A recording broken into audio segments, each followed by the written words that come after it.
ने 10% चक्रवृद्धि ब्याज की दर से बैंक में कुछ धन जमा किया। यदि दूसरे और तीसरे वर्ष के चक्रवृद्धि ब्याज का अंतर 110 रुपये है तो धन ज्ञात कीजिए।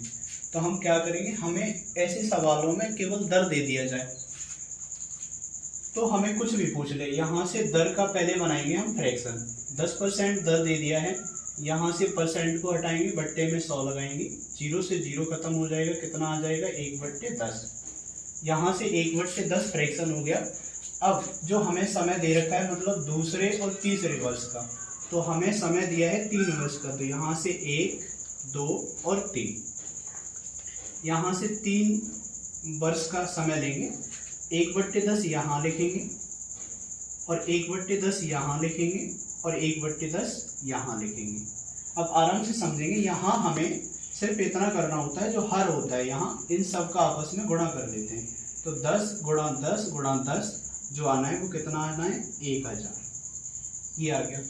अब यहाँ से 1000 पर जो ब्याज लगेगा पहले वर्ष का 1/10 लगेगा, तो 1000 का जो ब्याज लगा हमारा वो 1/10 लगा, इससे ये खत्म हो जाएगा। तो यहाँ से ब्याज पहले वर्ष का जो लगा वो कितने रुपए लगा 100 रुपये। यहाँ पर अगर 100 रुपये लगेगा तो यहाँ भी 100 ही लगना है क्योंकि 1/10 ही है, और यहाँ भी 100 ही लगना है क्योंकि 1/10 ही है।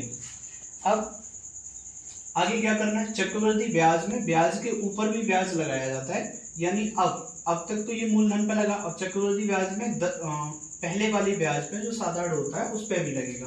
तो यहाँ से 100 का 1/10 निकालेंगे फिर से, तो 100 का 1/10 निकालेंगे, इससे ये खत्म हो जाना है, कितना आएगा 10, ये 10 आ गया, तो यहाँ पे 10 आ जाएगा ब्याज। अब ये वाली जो पहले वर्ष का ब्याज और दूसरे वर्ष के ब्याज पर भी ब्याज लगेगा तीसरे वर्ष के लिए, तो यहाँ से 100 प्लस 100 प्लस 10, तो ये कितना आ जाना है 210। अब 210 का 1/10 निकालेंगे तो 210 का 1/10 आएगा, इससे ये खत्म हो जाएगा और ये आ जाएगा 21, यहाँ से ब्याज हो गया 21।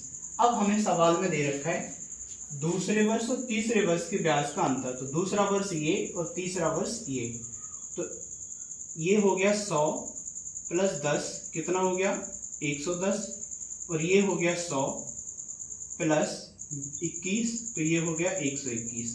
इन दोनों का अंतर कितना है, अंतर दे रखा है हमें हमारे हिसाब से तो 11 आ गया, और सवाल के हिसाब से हमें दे रखा है, सवाल के हिसाब से अंतर दे रखा है 110। अब हमारे हिसाब से मूलधन क्या है 1000, सवाल के हिसाब से ये प्रिंसिपल निकालना है। तो आप लोग यहाँ क्रॉस मल्टीप्लाई करेंगे, इससे ये कट जाना है कितने बार 10 बार, और जो प्रिंसिपल आएगा 10,000। धन्यवाद।